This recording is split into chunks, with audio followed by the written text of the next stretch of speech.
अच्छा ठीक है। देखो पहले मैं थोड़ा सा बताया था तुमको कि ये जो हम क्लास कर रहे हैं टेलीग्राम पे कर रहे हैं, काफ़ी लोगों को पता नहीं है कि टेलीग्राम पे भी लाइव क्लास हो सकती है।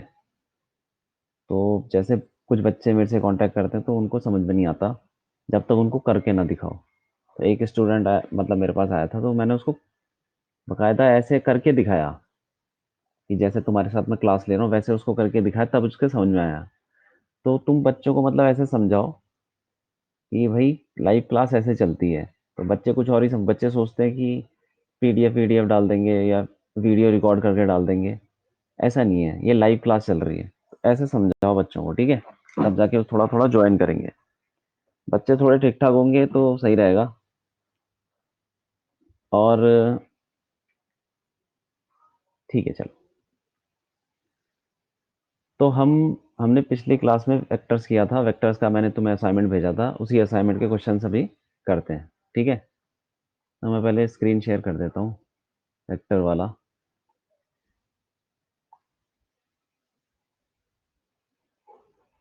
ये वाला है ना, यही है।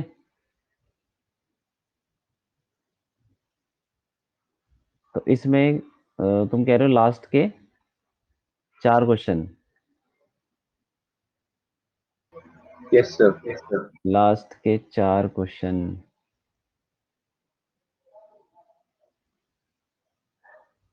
ये एक मिनट में दूसरा खोल लेता हूँ इसका।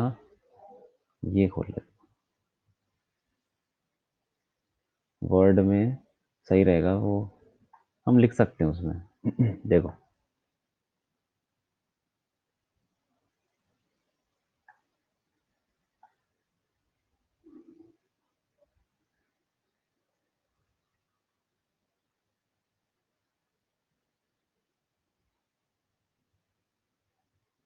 ये हो गया तेरा।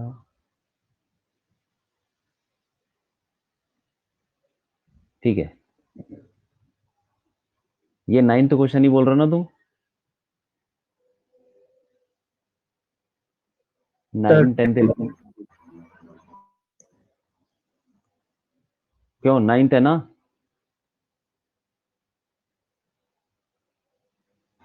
10 11 और 13।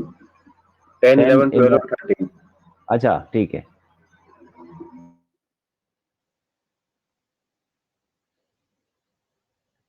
तो देखो 10th में क्या बोल रहा है? It is found that a plus B equal to a mod. This necessarily implies. इसका मतलब ये हुआ कि दो ये वेक्टर है, ठीक है? इसके ऊपर इसने ऐसे एरो नहीं लगाया, हम लगा देते हैं।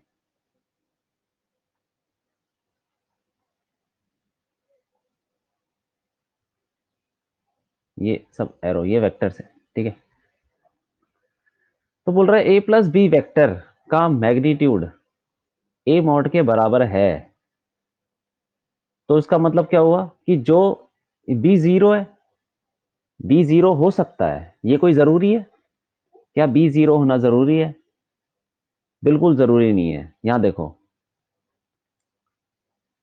ए मॉड मतलब ए वेक्टर और बी वेक्टर मान लो कुछ ऐसा है।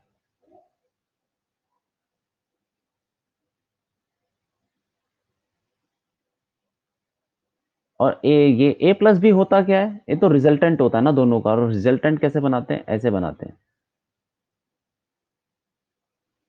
ये है ए प्लस बी। समझ में आ रहा है? जैसे कि दो वेक्टर होते हैं, ए वेक्टर और बी वेक्टर। इसका रिजल्टेंट ये होता है। इन दोनों को यहां से ज्वाइन कर दो, ये रिजल्टेंट। और बोल रहा है कि जो रिजल्टेंट है, ये ए प्लस बी रिजल्टेंट हुआ, मतलब ये वाला, ये ए के बराबर है। हो नहीं सकता क्या ऐसा? क्यों? जो मैंने डायग्राम बनाया है इसमें हो सकता है कि नहीं? ऐसा भी हो सकता है कि बी जीरो हो, लेकिन कोई बी जीरो होना जरूरी नहीं है। वो बोल रहा है नेसेसरीली इंप्लाइज, मतलब जो कि पक्का होगा। पक्का क्या होगा? पक्का बी जीरो होगा क्या? नहीं, यहां से पता चल रहा है नहीं, जरूरी नहीं है। ये दोनों साइड बराबर हो सकती है ट्राइंगल की। क्यों? ट्राइंगल में तो दो साइड बराबर हो सकती है ना। Yes sir. तो ये दोनों साइड बराबर हो गई। ये ट्राइंगल की आइसोसेलेस ट्राइंगल बन गया। ऐसा तो हो सकता है। उसमें बी जीरो तो कहीं दिख नहीं रहा हमको यहां से। बी जीरो हो भी सकता है लेकिन कोई जरूरी नहीं है। ठीक है, नेसेसरी बताना, जो नेसेसरी जो पक्का होगा। देखो ये तो गलत हो गया है पहला। अब दूसरा देखो, A and B are anti parallel. Anti parallel, anti parallel कैसे हो सकते हैं? वो भी नहीं, वो भी गलत है। जैसे कि मान लो ए ये रहा और बी यहीं से इसके पीछे ये जा रहा है ये, तो रिजल्टेंट ए तो माइनस बी तो कुछ अलग ही हो जाएगा। ए प्लस बी ही हो जाएगा इतना सा, और वो इसके बराबर हो नहीं सकता, तो एंटी पैरेलल भी नहीं होंगे। और A and B are perpendicular, perpendicular यहां से कहीं दिख नहीं रहा है। देखो ऐसा ही ट्राइंगल बनेगा, ए बी और ए प्लस बी, जिसमें कि दोनों साइडें बराबर होंगी। अब ये ट्राइंगल ऐसा भी हो सकता है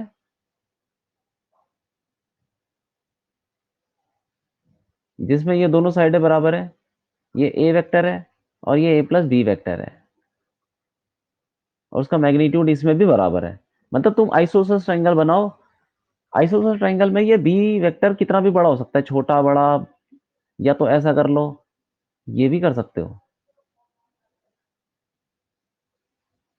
ये ए वेक्टर है और ये बी वेक्टर है और ये ए प्लस बी है।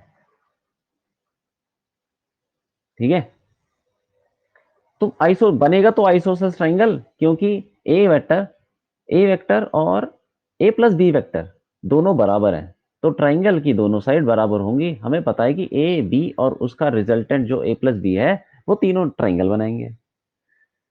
ठीक है, तो यहाँ पे दोनों साइडें बराबर हैं, तो बी की वैल्यू बी देखो कैसा भी हो सकता है, छोटा, मीडियम और बड़ा, कितना ही बड़ा होगा तो ट्राइंगल की साइड। तो एंटी पैरेलल तो हो नहीं सकता। परपेंडिकुलर भी यहां से परपेंडिकुलर भी नहीं हो सकता, क्योंकि आइसोसेलेस ट्राइंगल में परपेंडिकुलर होंगे तो ये दोनों होंगे। ठीक है, वो नहीं हो सकता। कि अगर ऐसा हो गया, जैसे मान लो कि ए वेक्टर है और बी वेक्टर परपेंडिकुलर हो गया इसके, किसके, ए के, तो जो रिजल्टेंट है ये कभी भी ए प्लस बी जो रिजल्टेंट है वो ए के बराबर कभी भी हो नहीं सकता, अगर ये परपेंडिकुलर हो गया तो, क्योंकि हाइपोटेन्यूज जो है वो एक साइड से बड़ा होता है दूसरी साइड से। ठीक है, तो ये भी गलत हो गया। और ए dot be less than zero, क्या ये हो सकता है? अब यही होगा, देखो कैसे, ए डॉट बी का मतलब equal to A mod B mod cos theta. अब ए मॉड बी मॉड तो चलो कांस्टेंट, वो पॉजिटिव होते हैं। ठीक है, अगर कॉस थीटा की वैल्यू नेगेटिव हो गई तो हमारा डी ऑप्शन सही हो जाएगा। मतलब theta is the angle between A and B. अब यहां से देख लेते हैं, ए की डायरेक्शन ये है, बी की डायरेक्शन ये है, इनके बीच में एंगल ये है theta. Theta is greater than 90, और कॉस थीटा कितना होगा अगर थीटा ग्रेटर देन 90 हो जाएगा? कॉस थीटा आ जाएगा सेकंड क्वाड्रेंट में। सेकंड क्वाड्रेंट में ये नेगेटिव हो जाता है, नेगेटिव हो गया, sorry, zero, as theta is greater than 90। समझ में आया?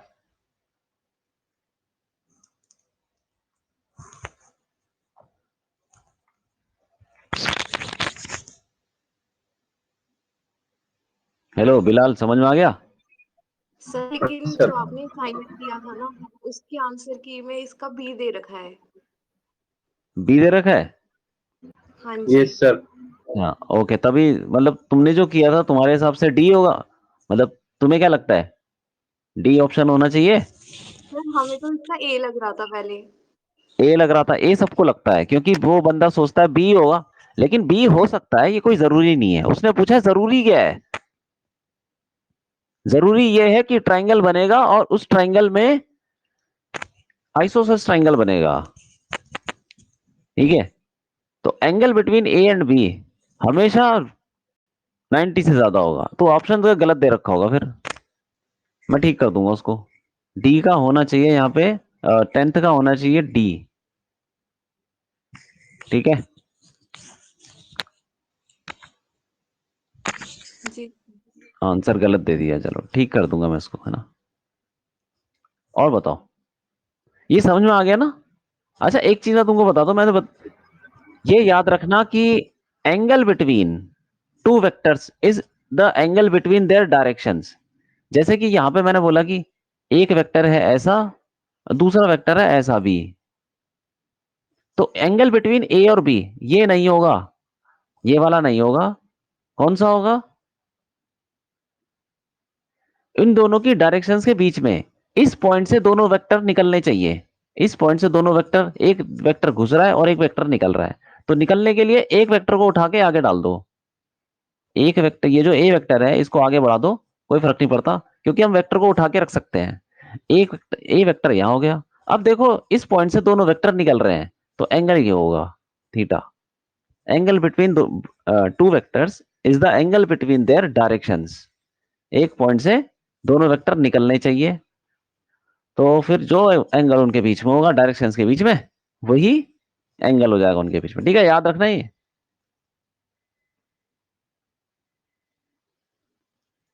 ठीक है, आगे बढ़े।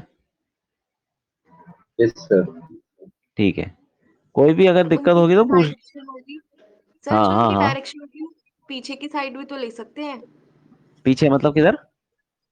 जैसे कि ए ओ बी मान लेते हैं, आगे वाला सर आपने जैसे हाँ थीटा आगे एक्सटेंड कर दिया ना ए को, हाँ हाँ। तो मतलब पीछे की साइड से क्यों नहीं कर सकते सर? ये वाला, हाँ जी। क्योंकि एंगल ऐसे डिफाइन होता ही नहीं है वेक्टर के बीच में। जैसे मान लो ये ट्राइंगल है, एक ट्राइंगल बनाता हूं मैं। एक वेक्टर है ऐसा, दूसरा वेक्टर है ऐसा, तीसरा वेक्टर है ऐसा मान लो, चलो ठीक है कुछ भी मान लो। तीन वेक्टर है, ट्राइंगल बन रहा है। तो ये ए वेक्टर मान लो, और ये बी मान लो, और इसको सी मान लो। ए और बी के बीच में एंगल क्या होगा? ए और बी दोनों कहां टकरा रहे हैं? यहाँ पे। इन दोनों, इस पॉइंट से दोनों वेक्टर बाहर निकल रहे हैं ना बाहर, तो इसीलिए इनके बीच में एंगल सिंपल यही हो जाएगा, थीटा। ठीक है।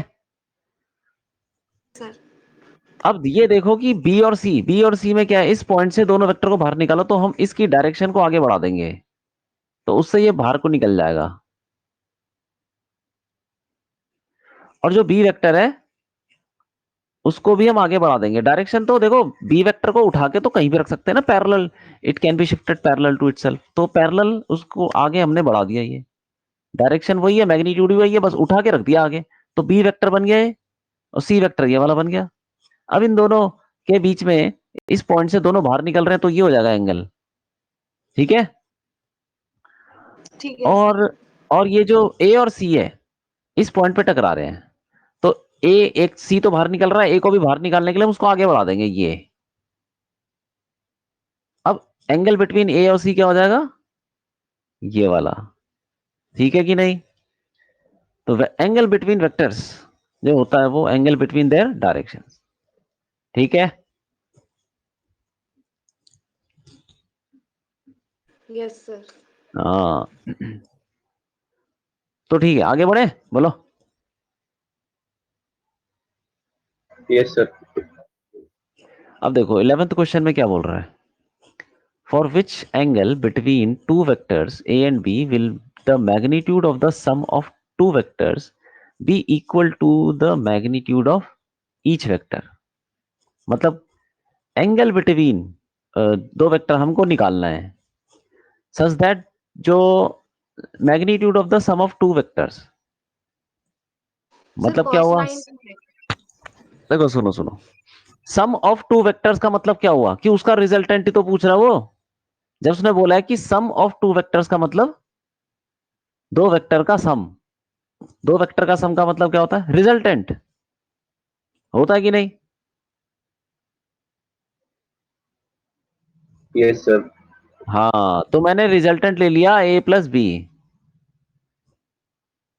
अब बोल रहा है कि जो आर मॉड है इसका मैग्नीट्यूड वो क्या है? वो इसी किसके बराबर है? Magnitude of each vector. अच्छा एक चीज और दे रखी है, two equal vectors A and B, equal vectors in magnitude होगा वो। ठीक है, मतलब ए मॉड और बी मॉड दोनों बराबर है।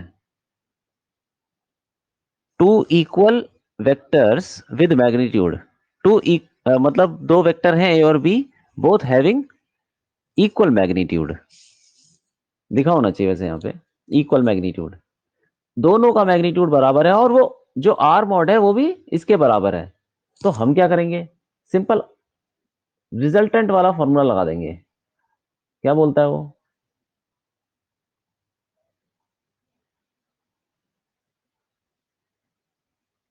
Are mod equal to root parallelogram law, वो लगा रहे हैं। ठीक है, A mod square plus B mod square plus 2a mod B mod cos theta. अब हमको थीटा निकालना है, तो यहाँ पे आर मॉड जो है, ये R mod A mod B mod सब बराबर है, उसको एक्स ले लो। तो यहाँ पे हो जाएगा ये x equal to root X square plus X square plus 2x square cos theta. ठीक है, तो यहाँ पे क्या करो, स्क्वायर कर दो, X square equal to 2x square plus 2x square cos theta. तो यहाँ पे एक्स स्क्वायर कॉमन लेके तो कट ही जाना है। ठीक है, और ये 1 इक्वल टू 2 + 2 कॉस थीटा आ जाएगा। तो यहाँ से सॉल्व करेंगे तो ये 2 cos थीटा इक्वल टू -1 आ जाएगा, तो कॉस थीटा इक्वल टू -½ आ जाएगा। ठीक है, और यहाँ से देखेंगे तो हम थीटा, देखो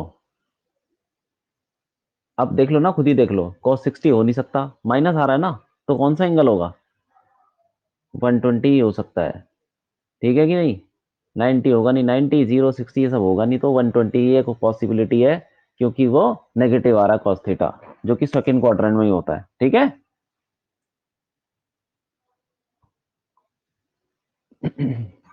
ओ, ठीक है भाई। Yes sir. हाँ,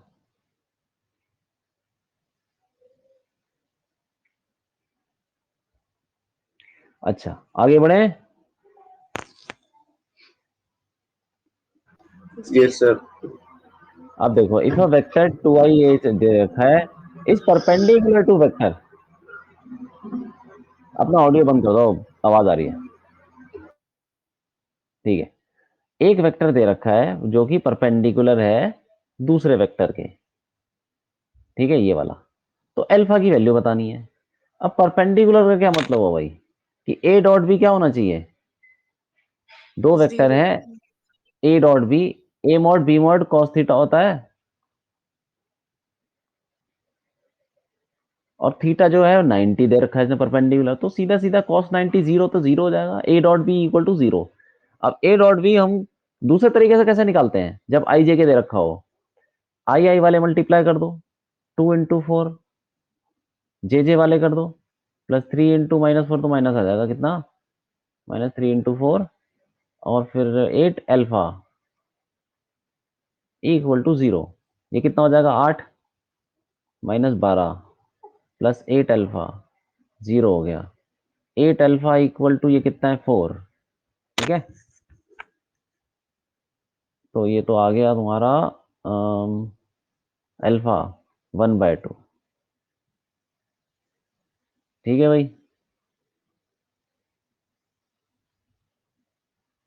तो ये हो गया हमारा, 12 का भी इसने बी दे रखा है,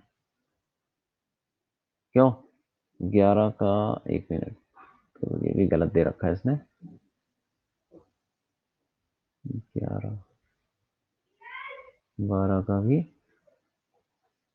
कैलकुलेशन तो ठीक है ना, 8 और ये -12 और प्लस 8 अल्फा। ठीक है, तो ये भी इसने थोड़ा गलत दे दिया, इसकी वैल्यू होगी ए। ठीक है,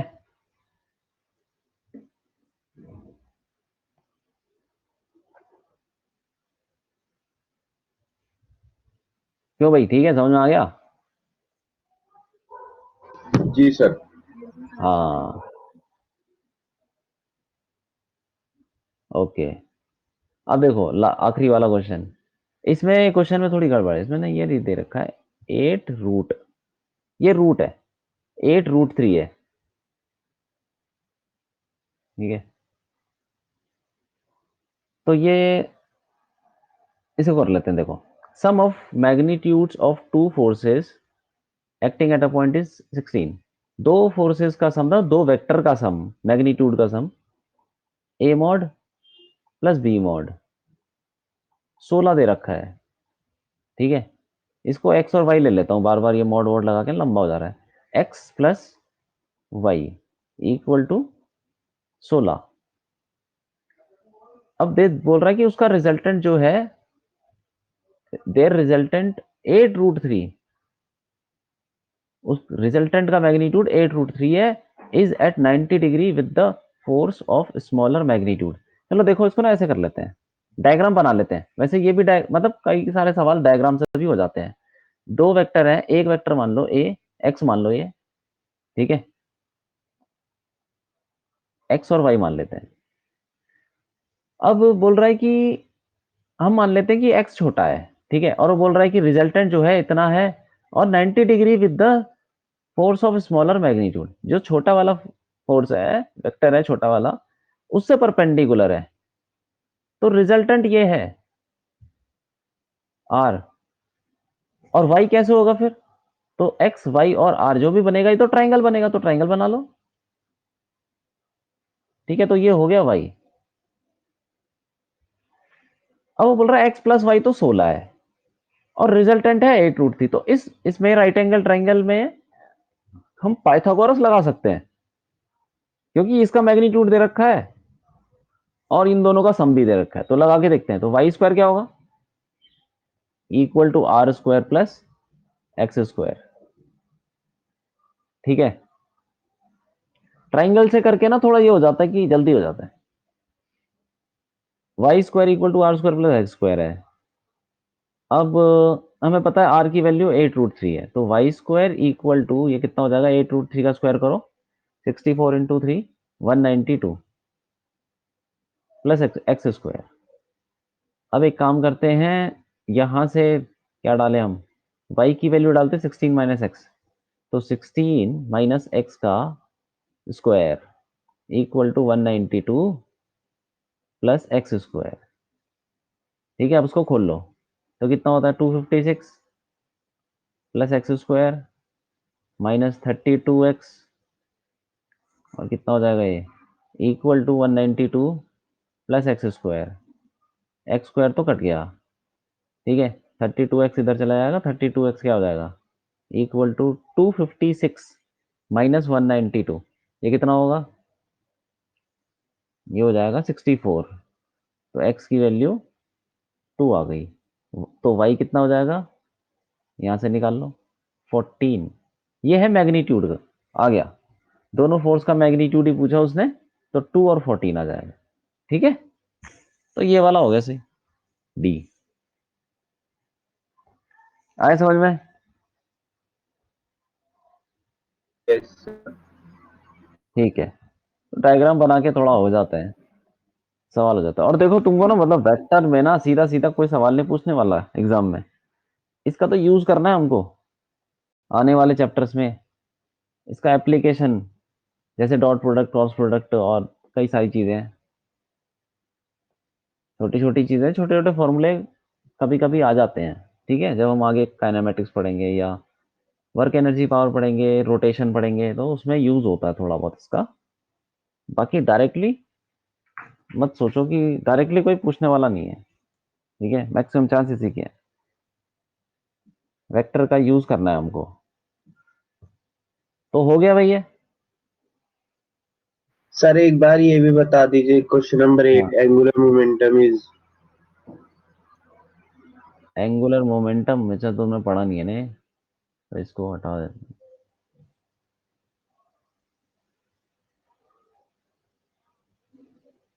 अच्छा, एंगुलर मोमेंटम वेक्टर है यार, सर उसमें ठीक है। टेंसर दे रखा था। अच्छा, टेंसर दे रखा तो गलत है वो, ये गलत है भाई, बी है टेंसर। ठीक वैसे है सर। कई सारी चीजें टेंसर भी होती हैं, ठीक है। वो लेकिन वो तुम्हारे कोर्स में नहीं है। जो टेंसर होगा, जैसे करंट होता है ना, करंट की डायरेक्शन होती है और मैग्नीट्यूड भी होता है, लेकिन वो वेक्टर नहीं होता, उसको टेंसर बोलते हैं। लेकिन वो टेंसर तुम्हारे कोर्स में नहीं है, इसीलिए हम स्केलर बोलेंगे। ठीक है, करंट को स्केलर बोलेंगे हम। चलो ये हो ओके गया, फिर सर। आगे बढ़े। Yes sir. हाँ, तो हम अब आज शुरू करेंगे। एक मिनट, यहाँ पे मैं दूसरी स्क्रीन शेयर कर देता हूँ। ये वाली। ठीक है। अच्छा, तो आज हम काइनेमेटिक्स पढ़ने वाले हैं, काइनेमेटिक्स शुरू करेंगे। ठीक है, तो यहां से समझ लो कि यहां से एक्चुअल फिजिक्स स्टार्ट हो रही है। क्योंकि अभी तक जो हमने पढ़ा, बेसिक मैथ्स पढ़ा, वेक्टर पढ़ा, तो वो उसके ऊपर कोई सीधा सीधा क्वेश्चन नहीं पूछता। उसका तो थोड़ा बहुत यूज है, वो हमको देखना है कहाँ कहाँ पे यूज है और कैसे करना है। लेकिन अब यहां से जो हम पढ़ेंगे, उसके ऊपर सीधा सीधा सवाल पूछे जाते हैं। तो थोड़ा मतलब अच्छे से पढ़ेंगे, ध्यान से पढ़ेंगे। और इसके ऊपर भी मैं तुम्हें क्वेश्चन भेज दूंगा, तो वो भी तुम कर लेना। ठीक है, और ऐसे ही करेंगे हम। लेक्चर लेंगे, उसके बाद फिर मैं तुम्हें क्वेश्चन भेजूंगा, और फिर नेक्स्ट क्लास में उस क्वेश्चन को डिस्कस करेंगे। ठीक है। जी सर। ठीक है, चलो।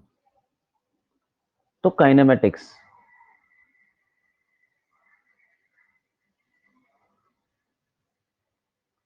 काइनेमेटिक्स में हम देखो क्या क्या पढ़ेंगे। 1D motion, 2D motion, 3D motion. ठीक है, projectile, relative velocity, circular motion, सब पढ़ डालेंगे एक साथ। यही काइनेमेटिक्स। उसके बाद सीधा हमारा नेक्स्ट चैप्टर रहेगा laws of motion.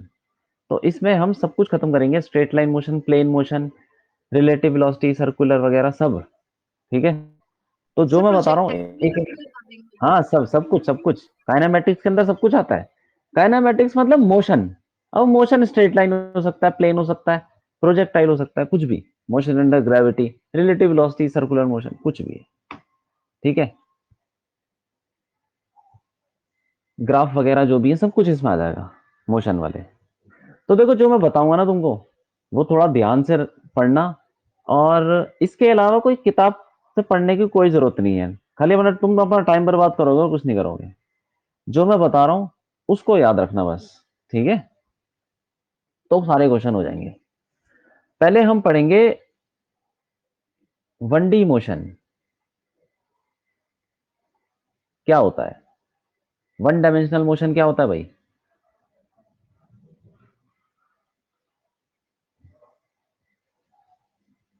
When a particle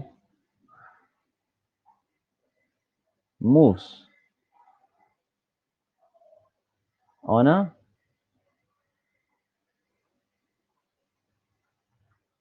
straight line. अगर कोई पार्टिकल स्ट्रेट लाइन पे चलता है, या सीधी लाइन पे चल रहा है, वो आगे चल रहा है, पीछे चल रहा है, लेकिन सीधी लाइन पे चल रहा है, जैसे एक्स एक्सिस पे चल रही है गाड़ी, तो एक्स एक्सिस पे आगे चले पीछे चले, उसको बोलते हैं 1D motion.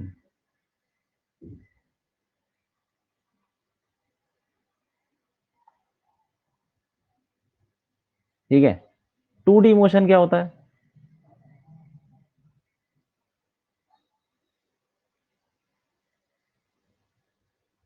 When a particle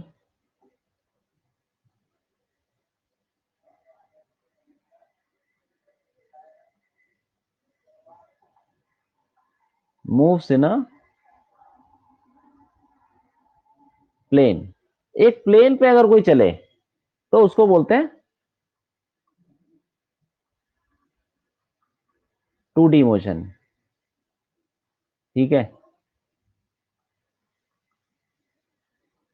जैसे कि एक लड़का भाग रहा है ग्राउंड पे, तो ग्राउंड एक प्लेन है, बोल सकते हैं हम कि फ्लैट है, बिल्कुल एक प्लेन की तरह हो गया।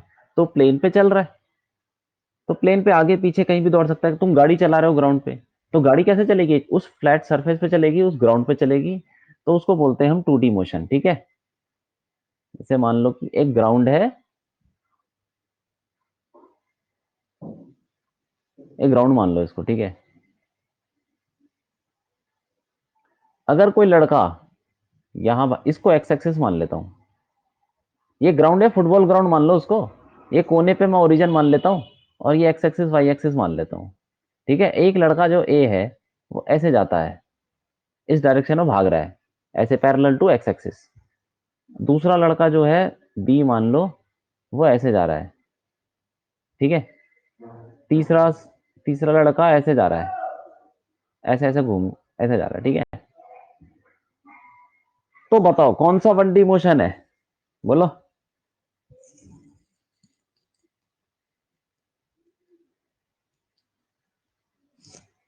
बताओ भाई। सर ए। सारे ए वन डी मोशन है, किसने बोला ये? अच्छा, अभी क्या बताया था, वन डी मोशन क्या होता है? जब वो स्ट्रेट लाइन पे चलता है, ये सीधी लाइन पे चल रहा है ए, तो ये वन डी हो जाएगा। बी सीधी लाइन पे चल रहा है कि नहीं चल रहा? चल रहा है। सर चल चल रहा है, बट उसमें तो दोनों कोऑर्डिनेट आएंगे ना। दोनों आ जाए, तीनों आ जाए, सीधी लाइन पे चल रहा है कि नहीं चल रहा? ये सर। तो वो वन डी मोशन है, ठीक है। कोऑर्डिनेट जितने मर्जी आ जाएं, वो सीधी लाइन पे चल रहा तो वन डी मोशन बोलते हैं उसको। और जो सी है, सी सीधी लाइन पे नहीं चल रहा, तो क्या चल रहा है, एक प्लेन के ऊपर चल रहा है, एक प्लेन के ऊपर आगे पीछे भाग रहा है, ठीक है, टेढ़ा मेढ़ा भाग रहा है, तो उसको बोलेंगे टू डी मोशन। तो सी टू डी हो गया, ठीक है, याद रखना इसको। Okay sir. हाँ, अगर कोई सीधी लाइन पे चल रहा है और उसके एक्स वाई जेड कोऑर्डिनेट तीनों आ गए, तब भी वो स्ट्रेट लाइन, वो है वन डी मोशन है, ठीक है। अब थ्री डी मोशन क्या होता है? जिसमें वो प्लेन पे नहीं चलता, जिसमें हवा में भी उड़ने लग जाता है। तो कभी जैसे चिड़िया, चिड़िया कभी यहां उड़ रही है, कभी वहां उड़ रही है, घूम रही है, टेढ़ी मेढ़ी भाग रही है हवा में, ठीक है। तो उसका मोशन जब प्लेन पे नहीं होगा, इसके अलावा जो भी मोशन है वो क्या होगा, थ्री डी मोशन हो जाएगा।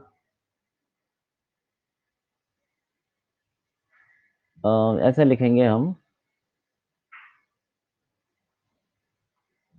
All other motions are called, मतलब वन डी टू डी के अलावा जो भी मोशन हो गए हमारे, जो भी मोशन हो रहा है वो थ्री डी में आ जाता है। जैसे चिड़िया उड़ रही है, या फिर कोई हेलीकॉप्टर उड़ रहा है, कभी टेढ़ा जा रहा है, कभी ऊपर जा रहा है। अगर हेलीकॉप्टर सीधी लाइन पे चल रहा है तब तो वन डी मोशन होगा, और हेलीकॉप्टर अगर एक प्लेन पे चल रहा है, प्लेन पे भी चल सकते हैं वो, जैसे जैसे पानी का जहाज है, वो पानी में चलेगा तो प्लेन पे ही तो चल रहा है, सही है कि नहीं? टेढ़ा मेढ़ा उड़ेगा तो है नहीं, पानी का जहाज चल रहा है पानी पे, तो वो एक प्लेन पे ही चल रहा है, पानी के प्लेन पे चल रहा है, तो उसको टू डी मोशन बोलेंगे। लेकिन जो हेलीकॉप्टर है वो ऊपर नीचे टेढ़ा मेढ़ा कहीं भी जा रहा है, तो उसको थ्री डी मोशन बोलना पड़ेगा, ठीक है। ये बात है। तो ये छोटी सी चीजें हैं, उसको पता होना चाहिए कि क्या वन डी है क्या टू डी है, ठीक।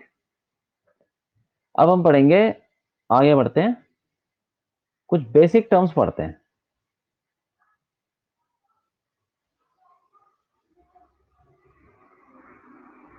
जैसे कि डिस्टेंस, डिस्टेंस क्या होता है भाई? It is the length of path,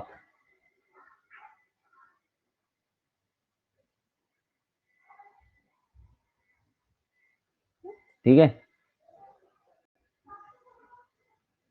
और डिस्टेंस जो है ये स्केलर क्वांटिटी होती है, it is a scalar quantity. Scalar मतलब डायरेक्शन नहीं होती इसमें, इट इज अ स्केलर, ठीक है। जैसे कि 2 मीटर चला, 5 मीटर चला, 1 किलोमीटर गया, तो 1 किलोमीटर कहाँ गया ये पता ही नहीं है कहाँ गया, कौन सी किस तरफ गया, बस 1 किलोमीटर गया। तो डायरेक्शन नहीं है उसमें तो स्केलर हो जाता है, डिस्टेंस में डायरेक्शन नहीं होती। डिस्प्लेसमेंट क्या होता है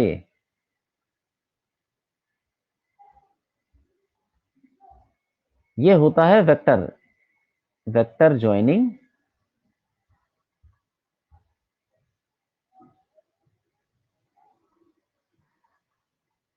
इनिशियल एंड फाइनल पॉइंट। ये एक वेक्टर है जो कि कैसे मिलता है, इनिशियल पॉइंट से फाइनल पॉइंट को जोड़ दो तो वो डिस्प्लेसमेंट हो जाता है।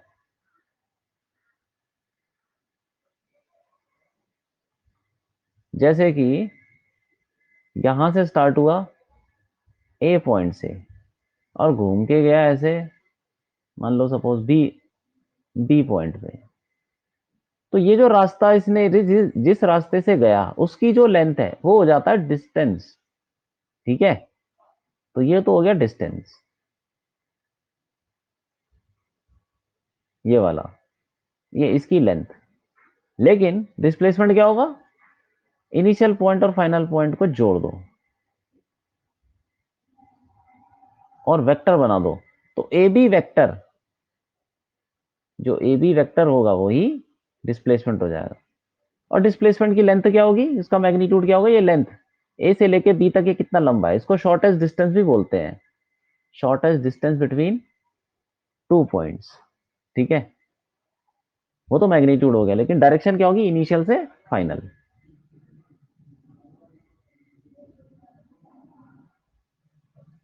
जो वेक्टर है वो डिस्प्लेसमेंट। ठीक है, ये हो गया। अब और भी इसमें छोटी छोटी टर्म्स आती हैं, सारी पता होनी चाहिए, क्योंकि बच्चा फॉर्मूला तो पता है उसको, लेकिन कैसे लगाना है वो नहीं पता। ठीक है, तो छोटी छोटी चीजें पता होंगी तब जाके तुम क्वेश्चन कर सकते हो। ये समझ में आ गया यहां तक?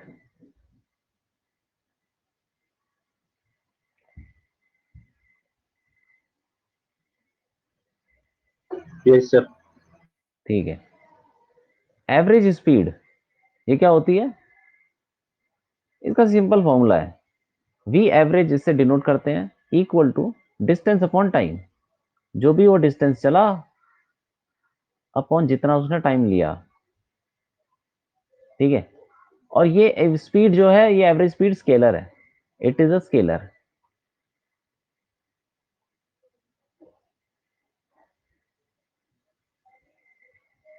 और एक होती है एवरेज वेलोसिटी,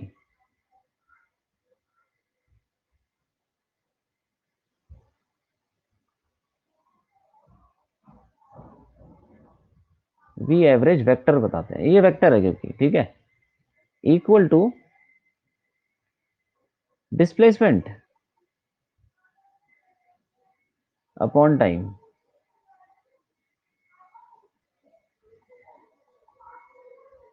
ठीक है, छोटी छोटी चीजें हैं, आगे बढ़ते हैं। देखो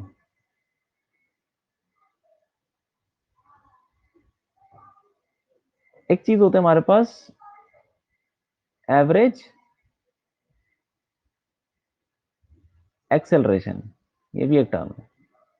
अभी शुरू में हम एवरेज पढ़ रहे हैं, अभी इंस्टेंटेनियस ही पढ़ेंगे।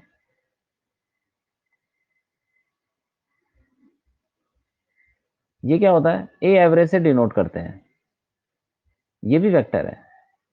ये होता है change in velocity, change in velocity upon time. मतलब final velocity minus initial, change क्या होता है, फाइनल माइनस इनिशियल। तो फाइनल वेलोसिटी ऐसे लिख लो, वी फाइनल वेलोसिटी वेक्टर है, ठीक है, minus initial velocity upon time, जो भी टाइम लगा टी। ठीक, अब हम पढ़ते हैं इंस्टेंटेनियस होती है एक वेलोसिटी। एवरेज वेलोसिटी तो पढ़ लिया, इंस्टेंटेनियस वेलोसिटी क्या होती है।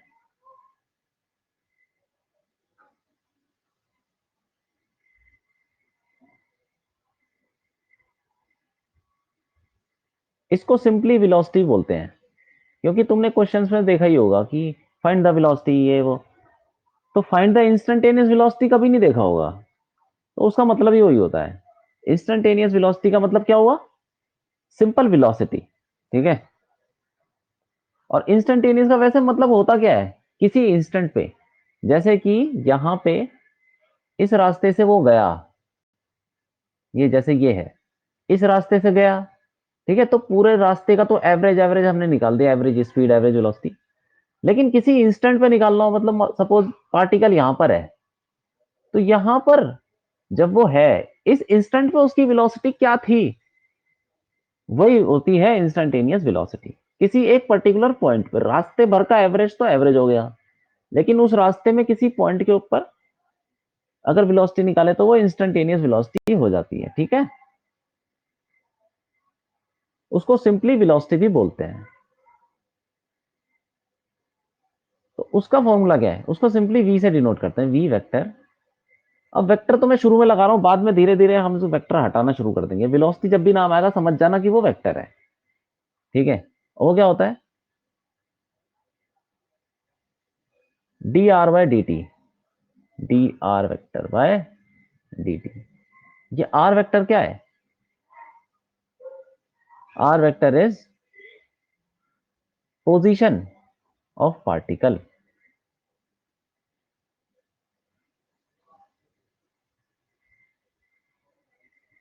ठीक है। और पोजीशन क्या होती है, पोजीशन कुछ भी हो सकती है। देखो जैसे 1D पे चल रहा है, सपोज 1D 2D 3D कुछ भी हो सकता है। अगर वो 1D पे चल रहा है, सपोज पार्टिकल यहां पर है और वो इधर इधर चल रहा है, तो उसका सिर्फ एक्स चेंज होगा और कुछ नहीं होगा। तो यहां पे आर की जगह एक्स आ जाएगा। If if it moves on X axis,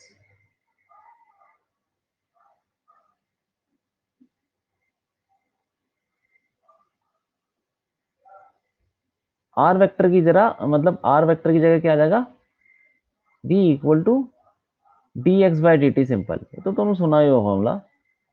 अगर वो सिर्फ एक्स एक्सिस पे चल रहा है तो d x by D t, सिर्फ वाई पे चल रहा है तो d Y by D t, सिर्फ जेड पे चल रहा है तो d x by d z by D T. लेकिन अगर किसी, अगर ऐसा चल रहा है कि तीनों कोऑर्डिनेट आ गए, तो D R by D T लिखना पड़ता है। सपोज अगर वो ऐसा चल रहा है, पार्टिकल ऐसा है और वो ऐसा ऐसा चल रहा है, कुछ हवा में चल रहा है, 1D 2D 3D कुछ भी हो सकता है, ठीक है। तो कुछ आर वेक्टर होगा उसका, मतलब उसका वेक्टर कैसे बताते हैं, सपोज पार्टिकल यहां पर है, ठीक है, और हमको उसकी वेलोसिटी बतानी है, हवा में कहीं 3D में घूम रहा है, तो क्या करेंगे हम, ओरिजिन से इसको ज्वाइन कर देंगे। पोजीशन क्या होती है, ओरिजिन से उस पॉइंट को जोड़ दो, और वो जो वेक्टर है ये और ये कुछ पॉइंट पी मान लो, इस वेक्टर को बोलेंगे आर वेक्टर, ठीक है। तो ये आर वेक्टर आ जाएगा यहाँ पे सिंपल। अगर वो एक्स एक्सिस पे चल रहा तो d x by D t है, सिंपल, इससे ज्यादा कुछ। वाई में चल रहा तो d Y by D t, z में चल रहा तो d z by D T. लेकिन टेढ़ा मेढ़ा चल रहा है तो उसमें हमको ये वेक्टर लेना पड़ेगा, ठीक है। और ये यहाँ पे अगर एक्स एक्सिस पे चल रहा है तो ये जो एक्स है, डी, ये क्या चीज है, ये पोजीशन है ओरिजिन से एक्स। अगर वो पार्टिकल मान लो वाई पे चल रहा है, तो वाई यहां से हो जाएगा, ओरिजिन से कितना दूर है वो वाई वाला। जेड पे चल रहा तो जेड, टेढ़ा मेढ़ा चल रहा है तो हमको फिर ओरिजिन से देखना पड़ेगा वो वेक्टर क्या बना रहा है, फिर उसका डिफरेंशिएशन करना पड़ेगा, ठीक है। जब हम क्वेश्चन करेंगे तो और क्लियर हो जाएगा तुम्हें, इतना दिमाग में डाल लो। 1D मोशन में D x by D T या D Y by D T आएगा, 2D 3D मोशन में D R by D T, ठीक है, याद आएगा। क्योंकि 2D मोशन में वो फिर प्लेन पे चलता है और उसका एक्स और वाई दोनों चेंज हो रहा है, 3D में तो तीनों ही चीजें चेंज हो रही हैं, ये बात है, ठीक है। तो इंस्टेंटेनियस वेलोसिटी ये होती है। इसका फॉर्मूला 1D मोशन में, ये मतलब एक्स एक्सिस के ऊपर चल रहा तो एक ही वन डी मोशन हो गया, स्ट्रेट लाइन हो गया, तो d x by D t हो जाता है, ठीक है। इसमें एक चीज और है कि भाई अगर पार्टिकल किसी पाथ पे चल रहा है, सपोज ये पाथ पे चल रहा है, ये ऐसा कोई भी पाथ है, तो उस पाथ, उस पॉइंट पे अगर पार्टिकल है, ठीक है, ऐसे जा रहा है वो, तो उसकी वेलोसिटी की डायरेक्शन क्या होगी, तो डायरेक्शन ऑफ वेलोसिटी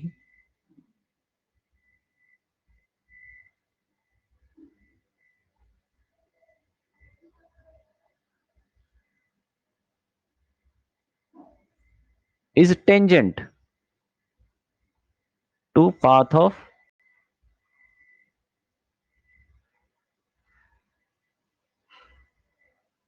पार्टिकल। ठीक है, डायरेक्शन ऑफ वेलोसिटी जो भी होगी वो टेंजेंट होगी पाथ ऑफ पार्टिकल के। पाथ ऑफ पार्टिकल ये दिख रहा है हमको, इस रास्ते से वो जा रहा है, तो यहां पे क्या करो, एक टेंजेंट बना दो। ये है वेलोसिटी की डायरेक्शन। ठीक है, तो ऐसे पार्टिकल मान लो यहां पर है, यहां पर है कहीं, तो यहां पे टेंजेंट बना दो,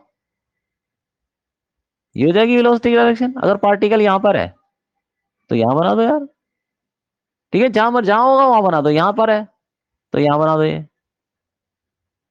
तो वेलोसिटी की डायरेक्शन बार बार चेंज होती रहेगी अकॉर्डिंग टू जो कैसा पाथ है उसका। ठीक है, तो ये चीज इंपॉर्टेंट है, याद रखना। वेलोसिटी की डायरेक्शन जो भी होगी पाथ ऑफ पार्टिकल के टेंजेंट होगी। ठीक है, समझ में आ गया यहां तक, बताओ।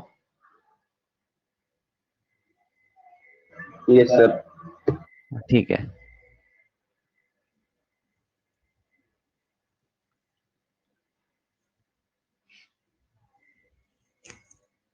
अब हम पढ़ेंगे इंस्टंटेनियस स्पीड या सिंपली स्पीड। देखो, अगर कोई बोले वेलोसिटी निकालो तो समझ जाना वो इंस्टंटेनियस ही पूछ रहा है। नहीं तो एवरेज वेलोसिटी अगर निकालनी होगी तो वो बोलेगा कि एवरेज वेलोसिटी निकालो। ठीक है, और सिंपली कोई बोले स्पीड निकालो तो इंस्टंटेनियस स्पीड इन पूछ रहा है वो। इंस्टंटेनियस स्पीड या सिंपली स्पीड। स्पीड क्या होता है भाई? ये होता है, speed is the magnitude of velocity. बस ये जो वेलोसिटी हमने निकाली है ना, D x by D T D R by D T, इसका मैग्नीट्यूड ले लो तो वही हो जाती है speed. Speed is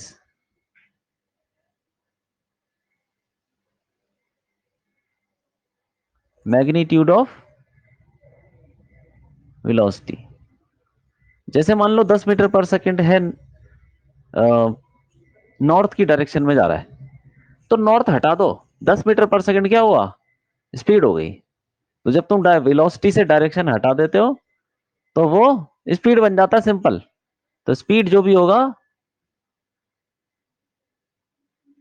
equal to magnitude of velocity. ठीक है, ये बात है, इसमें कोई डायरेक्शन नहीं होती, ये स्केलर क्वांटिटी है स्पीड। ठीक है, इतनी सी बात है। अब देखो आगे बढ़ते हैं।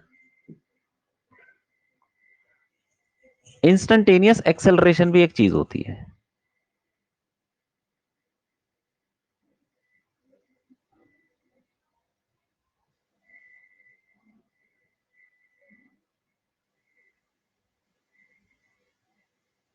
ये क्या होता है? इसको डिनोट इंस्टंटेनियस एक्सेलरेशन या सिंपली, ये वही है वैसे एक्सेलरेशन। कोई बोले एक्सेलरेशन निकालो तो समझ जाना वो इंस्टंटेनियस ही पूछ रहा है। ठीक है, वरना वो एवरेज एक्सेलरेशन बोलेगा। तो ये होता क्या है, इसे डिनोट करते हैं A vector equal to DV by D T. Simple DV by D T. ठीक है, ये फॉर्मूला है इंस्टंटेनियस एक्सेलरेशन का। और इसकी भी कोई डायरेक्शन होती है, इसकी डायरेक्शन वहां होगी जहां चेंज इन वेलोसिटी की डायरेक्शन होगी। ठीक है, वैसे ये थोड़ा डायरेक्शन जो है इसका थोड़ा कॉम्प्लिकेटेड होता है, निकालना इतना आसान नहीं होता। तो धीरे धीरे जब हम आगे बढ़ेंगे फिर एक्सेलरेशन की डायरेक्शन भी समझ जाएंगे। जब ये किसी कर्व पे मूव करता है तो इसकी डायरेक्शन कुछ भी हो सकती है, तो हम अभी बता नहीं सकते कि एक्सेलरेशन की डायरेक्शन एग्जैक्टली कहाँ होगी। ठीक है, तो हम बाद में पढ़ेंगे, जब हम सर्कुलर मोशन पढ़ेंगे तब पता चलेगा। टेंजेंशियल एक्सेलरेशन होता है, रेडियल होता है, फिर उसका नेट निकालते हैं वो सब। ठीक है, लेकिन वेलोसिटी की डायरेक्शन हमेशा टेंजेंट होगी। एक्सेलरेशन के बारे में कुछ कह नहीं सकते कहाँ होगी, इसीलिए, लेकिन होगी कहीं ना कहीं। ठीक, जैसे कि मान लो ये पार्टिकल है, ऐसे ऐसे पाथ पे चल रहा है, अब ये पाथ है। ठीक है, अब मान लो कि यहां पर है पार्टिकल, तो उसकी वेलोसिटी की डायरेक्शन तो ये हो जाएगी टेंजेंट, ठीक है। लेकिन एक्सेलरेशन कहीं भी हो सकता है, यहां हो सकता है, इधर हो सकता है, इधर हो गया, कहीं भी हो सकता है, डिपेंडिंग अपॉन सिचुएशन, वो की वेलोसिटी कैसे चेंज हो रही है, उसकी स्पीड कितनी है, ये सब चीजें हैं वहां पे, ठीक है। वो हम फॉर्मूले बाद में पढ़ेंगे। अभी इतना समझ लो उसकी एक्सेलरेशन की डायरेक्शन का कोई ऐसा फिक्स नहीं है कि इस तरफ होगी, ठीक है। यहां भी हो सकता है, इधर भी हो सकता है, ठीक। ये हो गया। अब आगे बढ़ते हैं। पाथ ऑफ पार्टिकल के बारे में थोड़ा सा बताता हूं। देखो पाथ ऑफ पार्टिकल क्या होता है।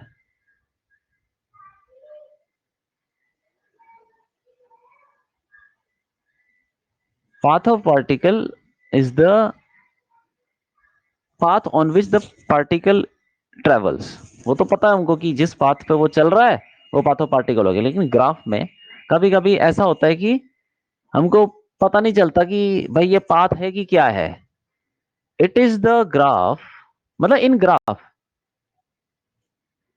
जब भी कोई ग्राफ एक्स वाई के बीच में है तो वो जो ग्राफ होगा वो पाथ ऑफ पार्टिकल होगा। It is the relation, it is the equation, relation कुछ भी बोलते हैं, इक्वेशन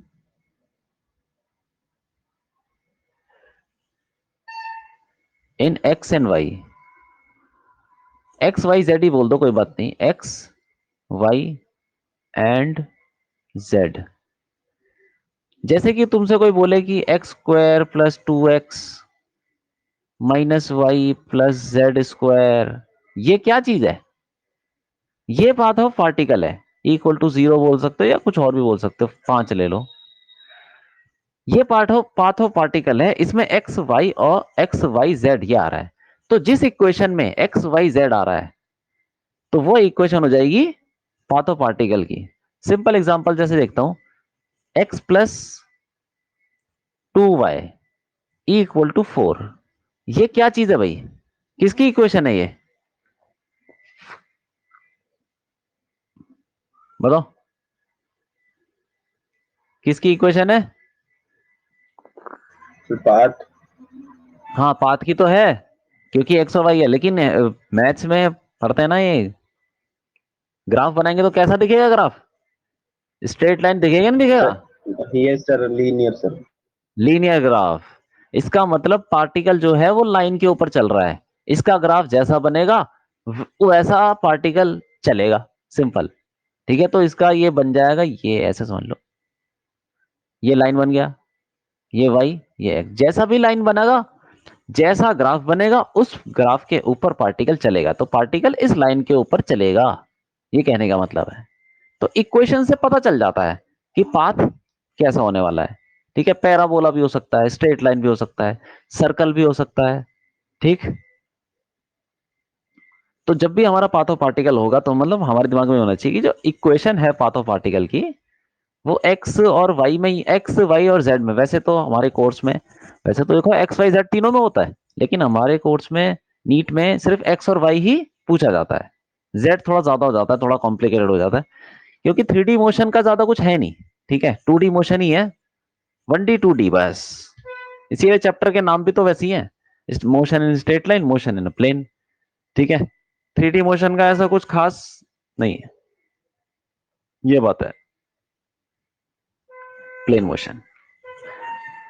समझ गए बात को? एक्स वाई और जेड के बीच में जो भी ग्राफ होगा वो पाथ ऑफ पार्टिकल बताएगा, उसको ग्राफ को ड्रॉ कर लो, तुमको पता चल जाएगा कि भाई इसके ऊपर पार्टिकल चलेगा, ठीक। ये अब मैं देखो तुमसे पूछता हूं, एक मिनट,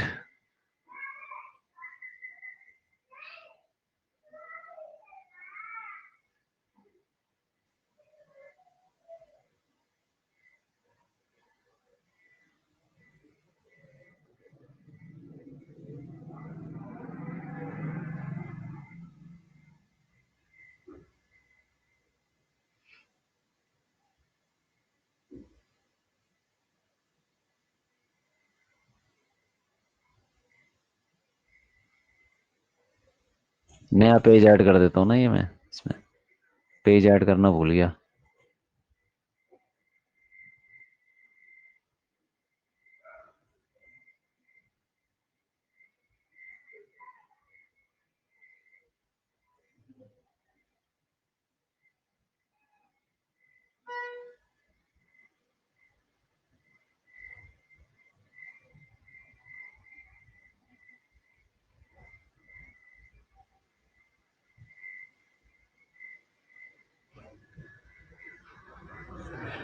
बिलाल ये बताओ कि ये एक मिनट यार, ये क्या हो रहा है?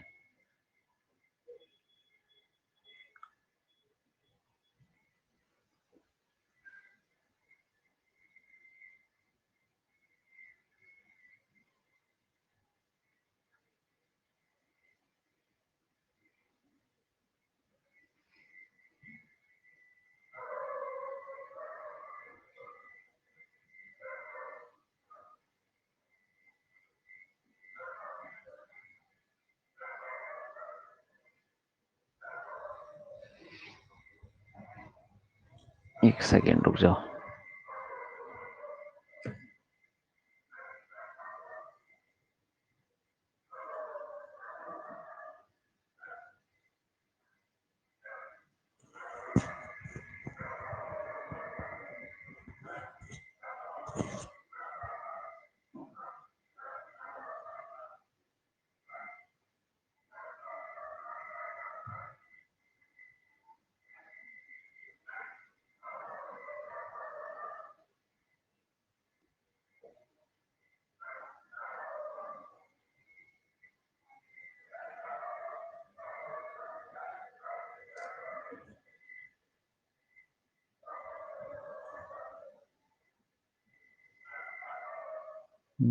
ये नए पेज पे कर लेते हैं, नई फाइल पे करते हैं, चलो।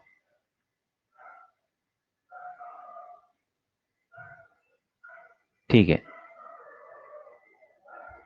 अब देखो, पाथो पार्टिकल पढ़ लिया हमने, ठीक। आगे बढ़ते हैं।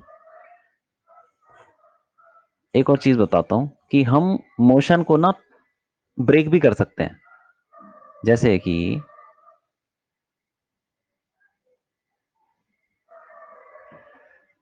जैसे मान लो कि ये इस पाथ पे पार्टिकल चल रहा है, ठीक।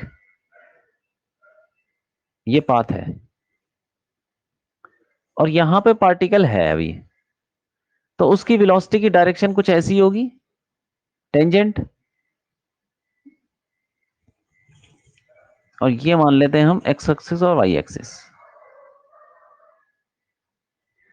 तो वेलोसिटी तो टेंजेंट है, ठीक है, किसी एंगल पे होगी, टेढ़ी है। तो उसके दो कंपोनेंट होंगे, एक होगा इस तरफ और एक होगा ऊपर, कंपोनेंट। तो उस एक कंपोनेंट जो एक्स एक्सिस तरफ है उसको हम बोलते हैं वेलोसिटी का कंपोनेंट इन एक्स डायरेक्शन, और जो वाई की तरफ है उसको बोलेंगे वेलोसिटी का कंपोनेंट इन वाई डायरेक्शन, ठीक है। ऐसे अगर ये तो चलो प्लेन पे चल रहा है तो दो कंपोनेंट हो गए, अगर 3D में चलेगा तो तीन कंपोनेंट हो जाएंगे, ठीक। तो उसको हम, अब जैसे कि वेलोसिटी का एक्स कंपोनेंट है वी एक्स, एक मिनट।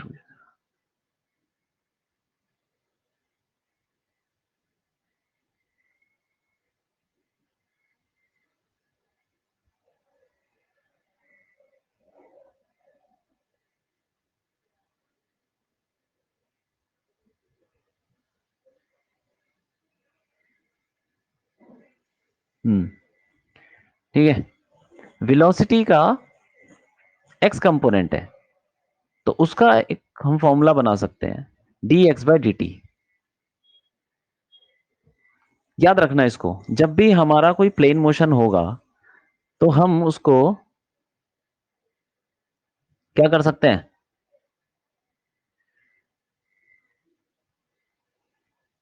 उसको ब्रेक कर ब्रेक। सकते हैं।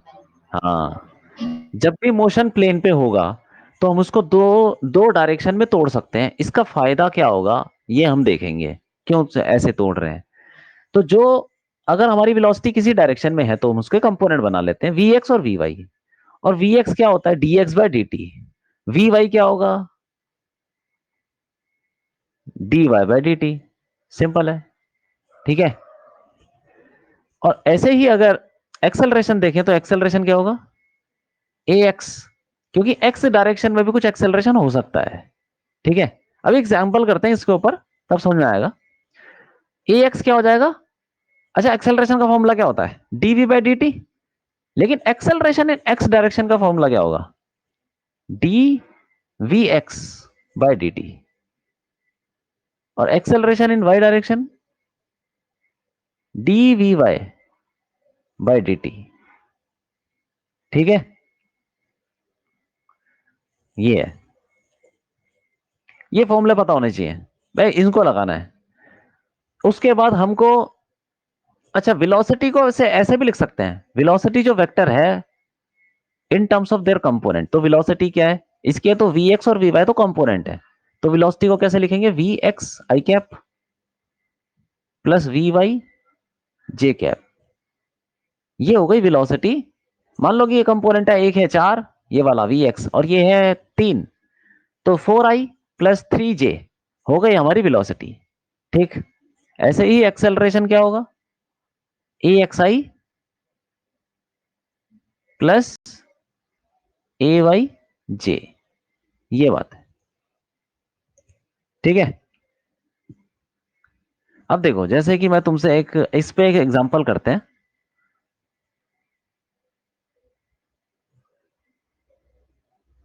सपोज x इक्वल टू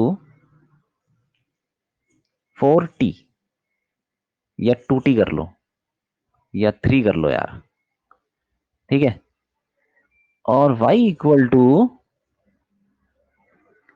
ये कर लो आप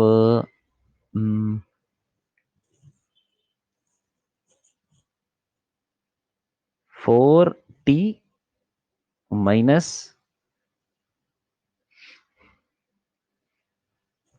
4t माइनस टी स्क्वायर, ऐसे कर लो। ठीक है, ये कर लो। अब हम देखते हैं कि देखो मान लो ये को दे रखा है, क्या दे रखा है उसने, कि भाई पार्टिकल जो है वो ऐसे चल रहा है। ठीक, मतलब एक्स उसका ऐसे चेंज हो रहा है और वाई उसका ऐसे चेंज हो रहा है टाइम के साथ। तो हमको बताना है वेलोसिटी, कई सारी चीजें बता सकते हैं। Velocity at t equal to 1 second, 1 second पे वेलोसिटी क्या होगी, वेलोसिटी का मैग्नीट्यूड या डायरेक्शन जो भी है, क्या होगी वो, कैसे निकालेंगे, बताओ। सर हाँ बोलो। सर डिफरेंशिएट करके।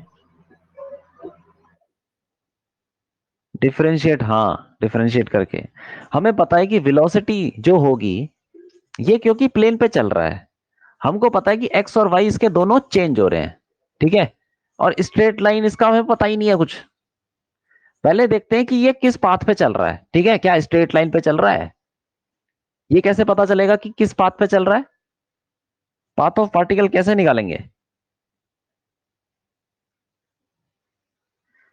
पाथ ऑफ पार्टिकल होता क्या है, it is the equation between x and Y, x Y z. ठीक है, तो पाथ ऑफ पार्टिकल निकाल लेते हैं पहले।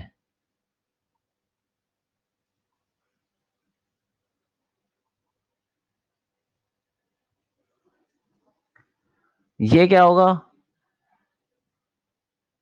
Equation between x and Y, x और वाई के बीच में इक्वेशन कैसे निकाले हम, कैसे निकालें, देखो यहां से एक्स और वाई के बीच में इक्वेशन निकालने का क्या तरीका है, यहां से टाइम निकालो पहले, टी की वैल्यू कितनी है, x/3। ठीक है, यहां से निकालो टाइम इक्वल टू x/3 और उसको डाल दो यहां पे, तो y क्या हो जाएगा, 4 × x/3 माइनस x² / 9। ठीक है, ये तुमको क्या लग रहा है, ये इक्वेशन किसकी लग रही है बोलो,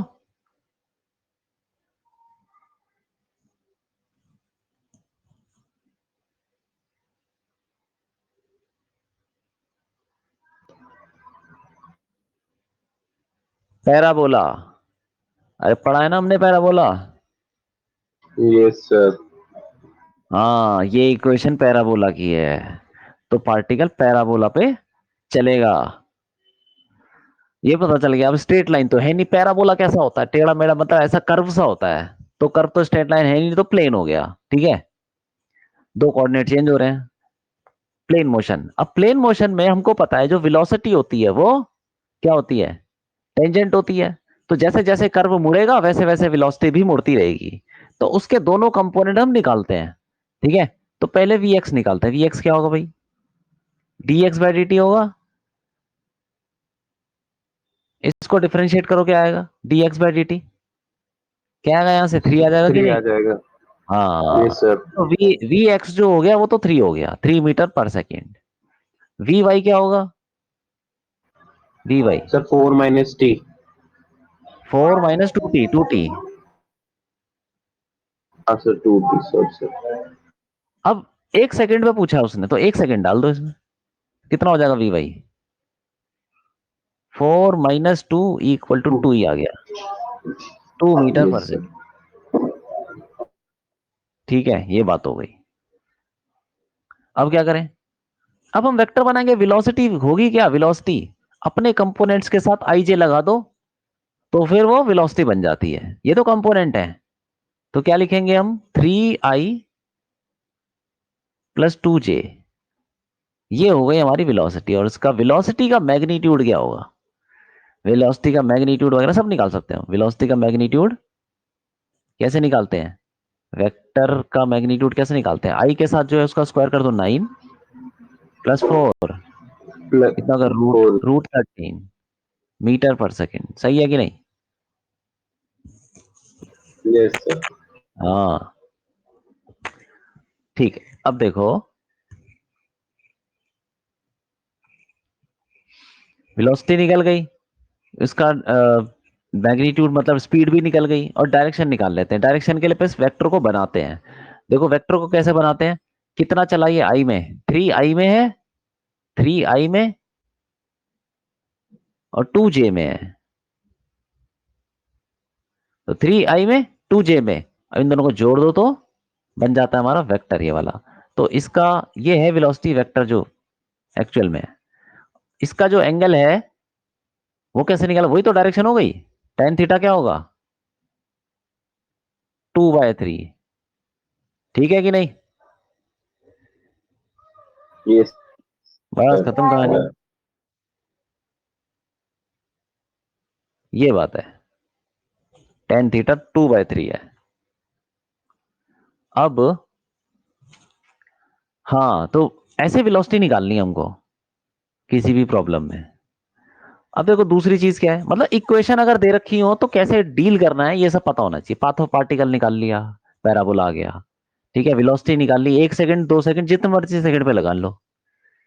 और दूसरा देखते हैं, एक्सेलरेशन अगर कोई पूछे एक्सेलरेशन क्या होगा, acceleration at t equal to, चलो 1 ही ले लेते हैं, 1 सेकंड। वैसे तो कोई भी टाइम ले लो, कोई फर्क नहीं पड़ता, टी में वो 1 2 3 4 वैल्यू डाल दो, आ जाएगा। तो एक्सेलरेशन भी देखो पैराबोला पे चल रहा है, एक्सेलरेशन पता नहीं कैसा होगा, ये नहीं पता हमको। तो हम दोनों कंपोनेंट निकाल लेते हैं, उसके बाद वेक्टर फॉर्म में लिख लेते हैं। तो ए एक्स पहले निकाल लेते हैं, ए एक्स क्या होगा, D we x sir by 0। D t. तो जो वी एक्स इक्वल टू 3 है, वी एक्स तो कांस्टेंट है, तो यहाँ पे 3 का डिफरेंशिएशन 0 हो जाएगा, तो 0। और ए वाई क्या होगा, D we y by sir d 2 t. हाँ, -2। -2। Yes sir. हाँ, -2 मीटर पर सेकेंड स्क्वायर। तो इसका मतलब ये हुआ कि एक्सेलरेशन भी हमारा आ गया। ए एक्स आई, तो ए एक्स तो 0 ही है, और ए वाई के साथ जे लगा दो, -2 जे मीटर पर सेकेंड स्क्वायर। ये है हमारा एक्सेलरेशन। एक्सेलरेशन की एक ही डायरेक्शन है, किधर है, नीचे की तरफ है वो एक्सेलरेशन हमारा। ठीक है, तो उसमें वेक्टर सिर्फ जे की तरफ है, तो नीचे आ गया, तो एक्सेलरेशन नीचे लग रहा है। ठीक है, सर इसको रिटार्डेशन बोल सकते हैं। हाँ बोल सकते हो, बोल सकते हो। रिटार्डेशन इज 2, नेगेटिव हटा दो तो जो बच गया वो रिटार्डेशन इज 2 मीटर पर सेकेंड स्क्वायर। ठीक है। Okay sir, okay. हाँ ये बात है।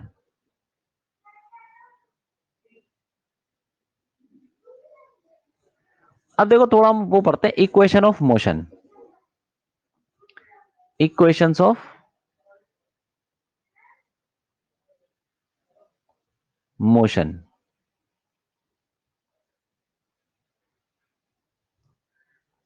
व्हेन एक्सेलरेशन इज कांस्टेंट,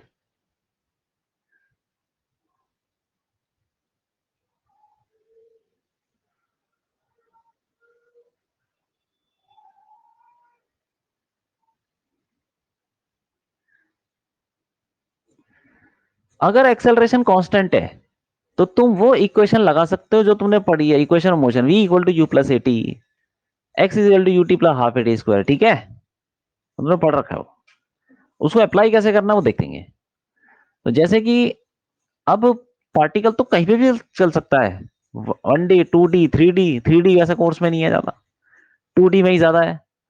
तो 2D मोशन, 2D अगर प्लेन पे चल रहा है तो उसकी वेलोसिटी किधर होगी, मतलब वेलोसिटी के भी दो दो कंपोनेंट होंगे, एक्सेलरेशन के भी दो दो कंपोनेंट हो सकते हैं। तो वो दो कंपोनेंट अगर कांस्टेंट है, मतलब वो क्या, उनमें से एक भी अगर कांस्टेंट है, if a x equal to constant,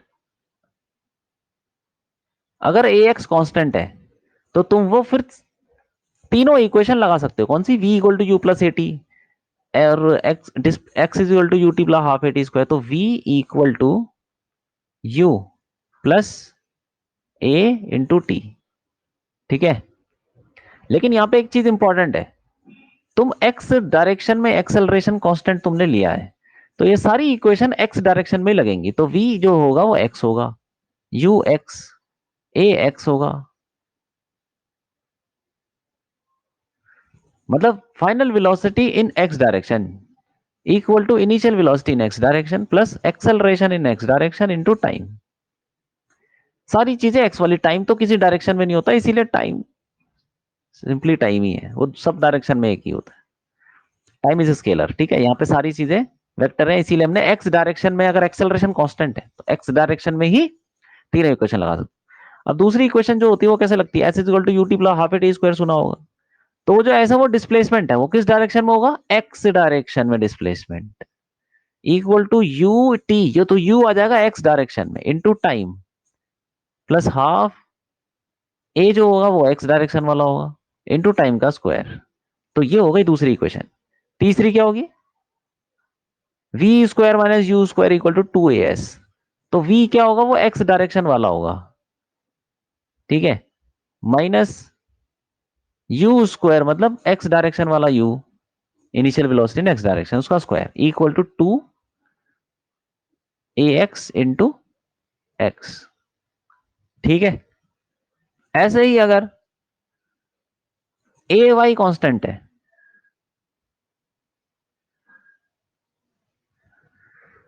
तो फिर हम बोल सकते हैं ये सारी इक्वेशन y में भी लग जाएंगी। तो v y equal to u y plus a y t, y equal to u y t plus half a y t square, v y square minus u y square equal to 2 ay और फिर y। ठीक है, देखो अगर दोनों direction में, ऐसे z में भी लिख लो, वैसे z तुम्हारे कोर्स में नहीं है इसीलिए मैं लिख लिया। दोनों डायरेक्शन में अगर एक्सेलरेशन कांस्टेंट है तो दोनों डायरेक्शन में ये सारी इक्वेशन लग जाएंगी तीनों। अगर दोनों डायरेक्शन में एक्सेलरेशन कांस्टेंट नहीं है, सपोज सिर्फ एक्स डायरेक्शन में कांस्टेंट है, वाई डायरेक्शन में एक्सेलरेशन वेरिएबल है, चेंज हो रहा है वाई डायरेक्शन में, और एक्स डायरेक्शन में कांस्टेंट है, तो तुम सिर्फ एक्स डायरेक्शन में ही लगा सकते हो। और अगर दोनों डायरेक्शन में कांस्टेंट नहीं है तो किसी भी डायरेक्शन में नहीं लगा सकते। ठीक है, जिस डायरेक्शन में एक्सेलरेशन कांस्टेंट, उस डायरेक्शन में ये इक्वेशन लगा लो। जिसमें कांस्टेंट नहीं है उसमें नहीं लगा सकते, उसमें तो तुमको सिंपली वैसे ही करना पड़ेगा। फिर क्या करना पड़ेगा, ये v x equal to D x by D T या a x equal to d we x by D T, ये फॉर्मूले तो हमेशा लगेंगे। लेकिन अगर एक्सेलरेशन कांस्टेंट है तब तुम ये इक्वेशन लगा सकते हो, ठीक है। और ये जो फॉर्मूले हैं v x equal to D x by D t, a x equal to d we x by D T, ये हमेशा लगते हैं, ठीक है। ये बात है, ये चीजें याद रखनी है, छोटी छोटी चीजें हैं। तो ये बिल्कुल बेसिक है काइनेमेटिक्स का। तो फिर आज के लिए इतना काफी है। तो जितना हमने पढ़ा है, मतलब आज जितना पढ़ा है हमने, समझ में आ गया सब कुछ? कोई ऐसी चीज तो नहीं जो समझ में ना आई हो? सर आ गया सर। अच्छा, याशिका सब ठीक है? Yes sir. ठीक है, तो आज के लिए इतना रहने देते हैं। और फिर नेक्स्ट क्लास में हम आगे बढ़ेंगे और फिर कुछ क्वेश्चंस वगैरह करेंगे। मैं तुमको असाइनमेंट भी भेज दूंगा। जैसे जैसे हम आगे बढ़ते जा रहे हैं तुम भी असाइनमेंट करते जाओ, ठीक है। Okay sir. चलो ठीक है, बाय। Thank you sir.